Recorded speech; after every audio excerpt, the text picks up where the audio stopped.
Hello. Today, we're going to talk about how hearing changes can affect your sense of identity.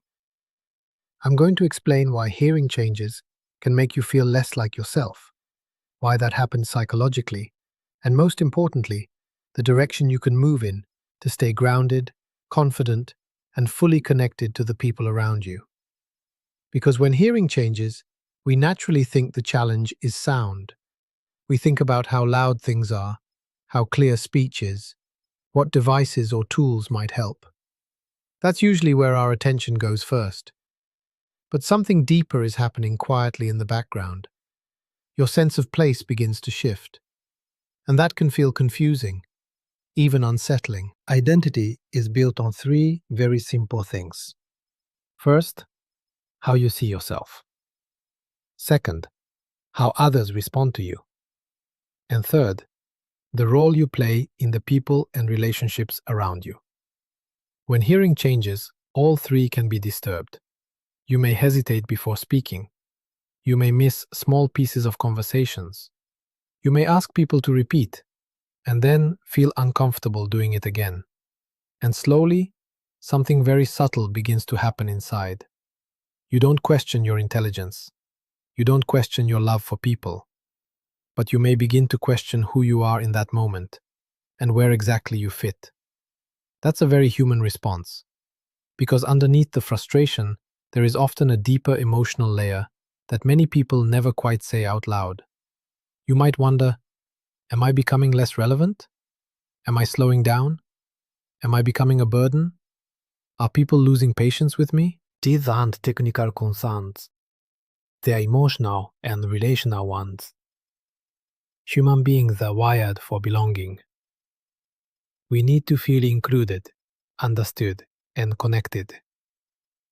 So when communication becomes uncertain, belonging can start to feel unstable. And when belonging feels unstable, identity begins to tremble. 5.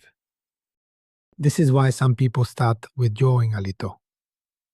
Not because they don't care, not because they don't want connection, but because feeling left out hurts more than staying quiet. You might notice certain signs in daily life. You feel social fatigue after conversations that used to feel easy. You sometimes pretend to understand instead of asking again. You feel more irritable or mentally foggy after group settings. These moments are signals that your system is working hard to adapt, and that a more conscious adjustment may be needed. But here's something most people don't realize.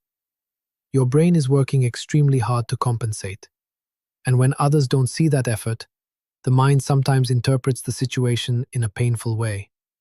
You might quietly think, I must look slow. I must look confused. I must look older than I feel. And that's when shame can appear. Shame doesn't mean you did something wrong. It means you feel diminished in the eyes of others.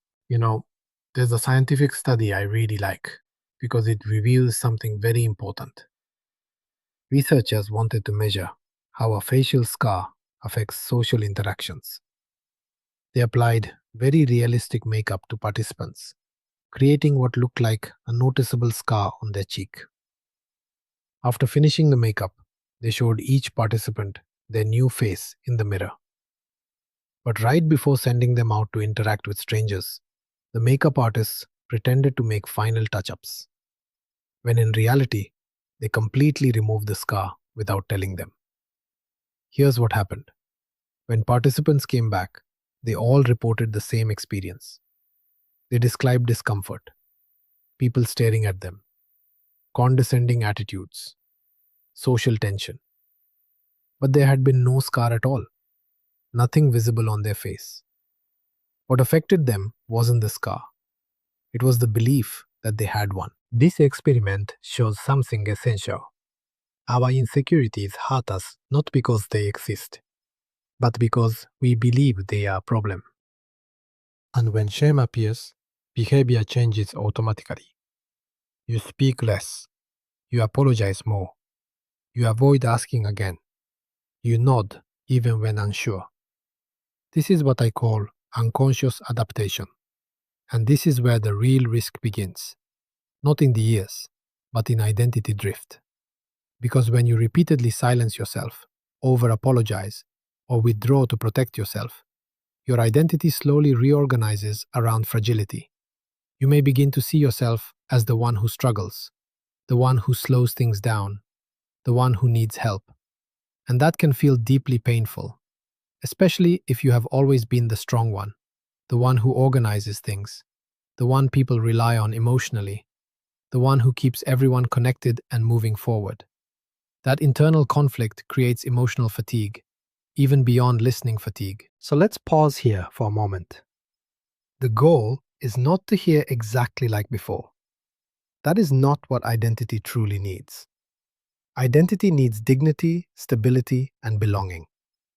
In other words, the goal is to remain whole. And that happens through a specific emotional and psychological progression. First comes self-acceptance. Not resignation, not giving up. Just this quiet sentence inside. My hearing has changed, but my value has not. When that becomes real, internal tension softens. Your body relaxes a little. Emotional stability begins. Then comes self-respect. Self-respect means recognizing that your needs are legitimate. You stop making yourself smaller. You stop apologizing for existing. You stop constantly adjusting yourself to make things easier for everyone else. Your identity stands upright again. Then comes assertive presence. This is not aggression. It's calm clarity. When you say, "Please face me when you speak," you're not asking for special treatment.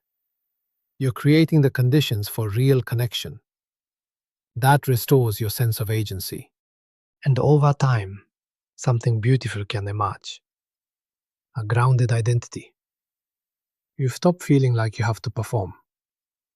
You move at a pace that feels natural. You listen more intentionally. You care more about depth than speed.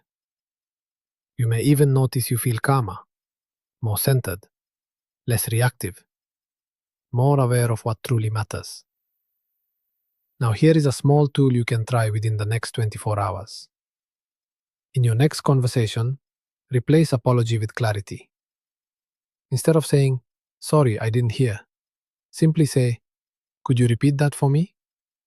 Same request, but a completely different internal position.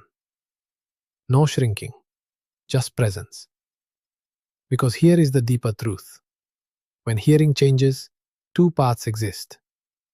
One leads toward contraction and gradual invisibility. The other leads toward maturity and grounded authority. The difference is not effort, and it's not technology alone. It's conscious adaptation. You are not trying to protect your ears. You are protecting your role in your family and your emotional and psychological stability. On this path, awareness, acceptance, and intentional presence transform this experience into identity growth. You don't need to try harder. You need a clearer path. Take care of yourself, and I'll see you very soon.